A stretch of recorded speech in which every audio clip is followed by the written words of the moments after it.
गोलियूं रुगो बरसातियूं मुतहदा वारा हुआ सॼो उन्हनि फायरिंग कई आहे LLG हुअनि हथनि में सम्झो क्लैशनियूं हुअनि रॉकेट लॉन्चर हुआ उन्हनि वटि हे असां सां ज़ुल्म करे आया हिते हे असांजी हालत ॾिसो घरनि जी हे असांजे घरनि जे हे गोलियूं लॻियूं आहिनि थांवनि में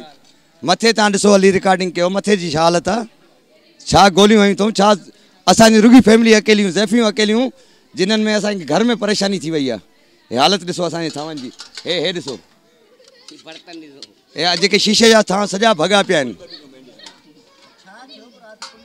कोई पुलिस अंदर ना आई उते आई 15-20 मिनट बीठा असांखे चवंदा तसली कयो असां ऑपरेशन कयूं था हे कयूं था उतो निकिता हलिया विया वरी कोई कोन आयो